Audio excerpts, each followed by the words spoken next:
छत्तीसगढ़ में भाजपा सरकार बने 2 साल। 2 सालों में श्री अमित शाह 15वीं बार छत्तीसगढ़ आ रहे हैं। क्या भाजपा की सरकार बनने के बाद छत्तीसगढ़ की जो बिगड़ती हालत है, मजदूर, किसान, सब में जो असंतोष है, उसको सुधारने के लिए आ रहे हैं अमित शाह, या छत्तीसगढ़ में बड़े कॉरपोरेट के खनन की सुविधा को सुनिश्चित करने के लिए आ रहे हैं? ये सवाल सबके मन में है। भाजपा सरकार के 2 साल में छत्तीसगढ़ की जो स्थिति रही है, आज उस पर बात करेंगे। हम असली आवाज YouTube चैनल के माध्यम से देश के बड़े नेता, शक्तिशाली नेता श्री अमित शाह को छत्तीसगढ़ की स्थिति के बारे में बताना चाहते हैं।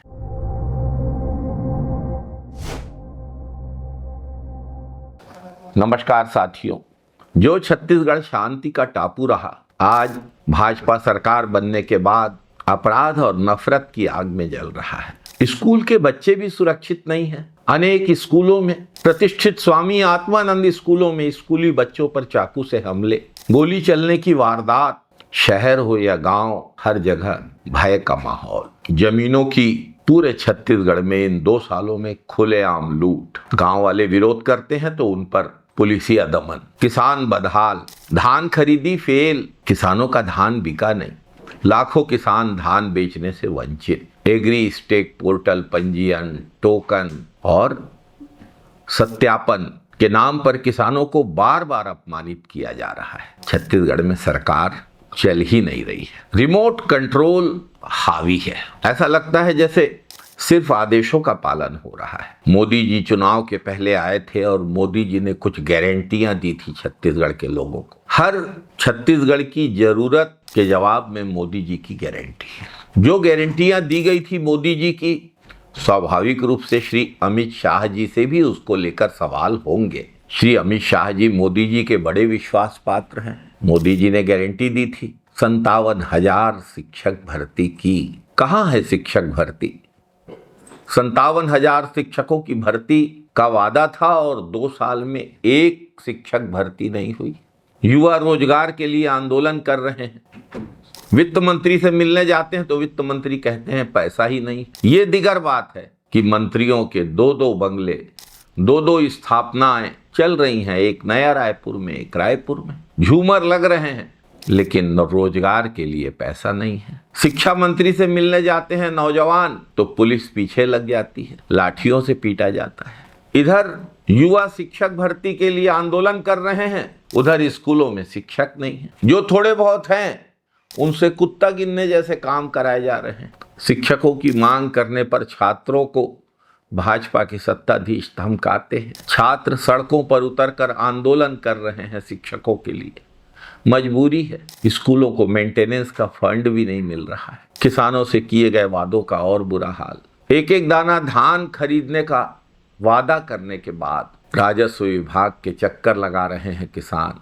एग्री स्टेक पोर्टल पंजीयन, कभी पटवारी के पास, कभी आरआई के पास, कभी तहसीलदार के दफ्तर में खड़े हैं किसान। उसके बाद टोकन की परेशानियां, भौतिक सत्यापन की नई शर्त जोड़ दी गई। शर्त पे शर्त, शर्त पे शर्त। लाखों किसान धान नहीं बेच पाए। छत्तीसगढ़ में अनेक किसानों ने जहर खाया, फांसी लगाकर जान दे दी। श्री अमित शाह जी के आगमन के 1 दिन पहले राजनांदगांव में एक किसान को 8 महीने तक प्रताड़ित किया। इतना प्रताड़ित हुआ कि उसने तहसील कार्यालय के गेट में खुद को बांध लिया।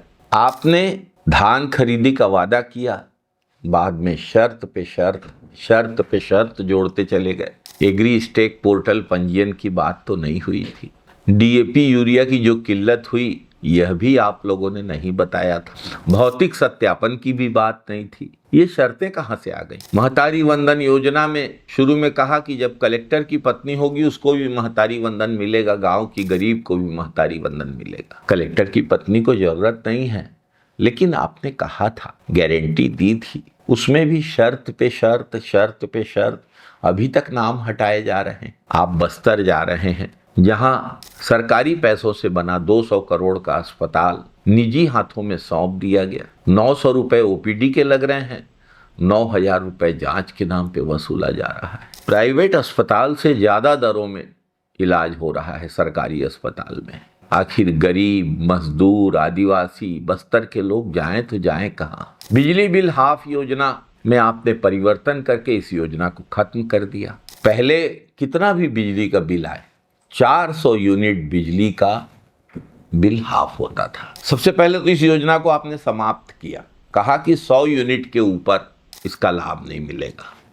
फिर आपने 200 यूनिट तक छूट दी, लेकिन 201 यूनिट भी बिजली के उपभोक्ता का बिल होता है तो बिजली बिल हाफ योजना का लाभ नहीं मिलता। अब क्या उपभोक्ता मीटर की ओर देखते हुए बैठे रहे और 200 यूनिट होने लगे तो घर के सारे पंखे, लाइट बंद कर दे? 2 साल में 4 बार बिजली के दाम बढ़ा चुकी है आपकी सरकार। छत्तीसगढ़ बिजली सरप्लस राज्य और छत्तीसगढ़ के बिजली उपभोक्ताओं को महंगी बिजली, बाहर के राज्यों को सस्ती बिजली, अघोषित कटौती और लो वोल्टेज का सामना करने के लिए गांव के लोग मजबूर हैं। इतनी अव्यवस्था कैसे आ गई बिजली के क्षेत्र में? शाह जी, ऐसे सवालों की एक लंबी फेहरिस्त है। छत्तीसगढ़ की जनता से आपने वादे किए थे, मोदी जी ने गारंटी दी थी, कुछ भी पूरा नहीं हुआ। छत्तीसगढ़ की जनता पूछ रही है कि गारंटियां कब पूरी होंगी। अनियमित कर्मचारी नियमित होने का इंतजार कर रहे हैं। एनएचएम कर्मचारी, सहकारी समितियों के अधिकारी कर्मचारी सब आंदोलन कर करके थक गए। रसोइयां बहनें बेचैन हैं, 2 की मृत्यु हो गई। 2 साल में भाजपा सरकार की उपलब्धियां अगर देखने जाए तो बड़ा दुख होता है। रायगढ़ में जिंदल को फर्जी ग्राम सभा के जरिए आदिवासियों की जमीनें देने की कोशिश की गई। तमनार में फर्जी ग्राम सभा के जरिए जमीन अधिग्रहित की गई। गांव वालों ने विरोध किया तो उन पर पुलिस प्रशासन द्वारा लाठियां बरसाई गईं। अमेरा में गांव वालों पर लाठीचार्ज किया गया। रामगढ़ पहाड़ी हम सब की आस्था का केंद्र। वनवास के समय भगवान श्री राम, माता सीता और भगवान लक्ष्मण का यहाँ पर आगमन हुआ था। हजारों साल पुरानी नाट्यशाला सीता बेंगरा की गुफा यहाँ पर है। महाकवि कालिदास ने मेघदूत की रचना यहाँ पर की थी। आदिवासियों के आस्था के अनेकों केंद्र इस पहाड़ी पर, हम सबके देवता धामी रहते हैं इस पहाड़ी पर। कांग्रेस की सरकार थी तो इस पहाड़ी के आसपास के क्षेत्र खनन नहीं करने के निर्देश दिए गए थे, लेकिन भाजपा की सरकार ने फर्जी सर्वे किया और खनन की अनुमति दे दी। हैवी ब्लास्टिंग से पहाड़ में दरारें आ रही। जिस स्थान को संरक्षित करना चाहिए था उस स्थान को बर्बाद किया जा रहा है। हसदेव अरण्य में 10 लाख से ज्यादा पेड़ काटे गए हैं। हसदेव नदी का कैचमेंट एरिया पूरा बर्बाद हो गया है। विरोध करने वाले गांव वालों को, आदिवासियों को उनके गांवों में, घरों में बंदी बना लिया गया। हाथी गांव में घुस रहे हैं, गांव वालों के घर तोड़ रहे हैं, उनकी फसलें बर्बाद कर रहे हैं।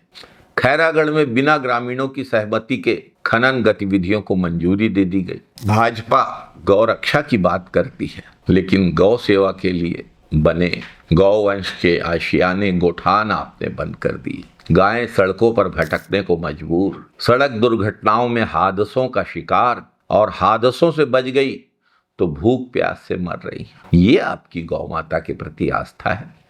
गौ माता को भूखे प्यासे मरने तड़फने के लिए छोड़ दिया गया है। आज राज्य में हर वर्ग आंदोलित सड़क पर है। सहकारी समिति सदस्य, आंगनबाड़ी कार्यकर्ता, मितानिन, स्वास्थ्य कर्मचारी, रसोइया संघ, युवा मितान, आदिवासी, हर वर्ग सड़कों पर उतरने के लिए मजबूर है। मजदूरों का उद्योगपतियों द्वारा शोषण किया जा रहा है। श्री अमित शाह जी, बीएनएस आपके द्वारा बनाया गया है। बीएनएस की धारा 311 आपके द्वारा बनाई गई है। संगठित अपराध के खिलाफ उपयोग करने के लिए जो धारा बनाई गई, उसको मजदूर आंदोलन को कुचलने के लिए छत्तीसगढ़ में उपयोग किया जा रहा है। इससे ज्यादा शर्मनाक और क्या हो सकता है? अमित शाह जी, छत्तीसगढ़ हम छत्तीसगढ़ियों का है। राजनीतिक पार्टी कोई भी सत्ता में आए, लेकिन छत्तीसगढ़ पुरखों की विरासत है। ममता मई मां मिनी माता, डॉक्टर खूबचंद बघेल, ठाकुर प्यारेलाल सिंह,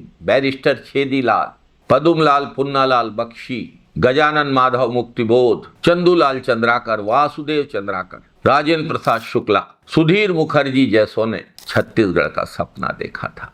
संत पवन दीवान की विरासत है ये छत्तीसगढ़। छत्तीसगढ़ उद्योगपतियों का चारागाह नहीं बनना चाहिए। छत्तीसगढ़ के लिए पुरखों ने जो सपने देखे थे, उन सपनों को साकार होने से भाजपा सरकार रोक रही है।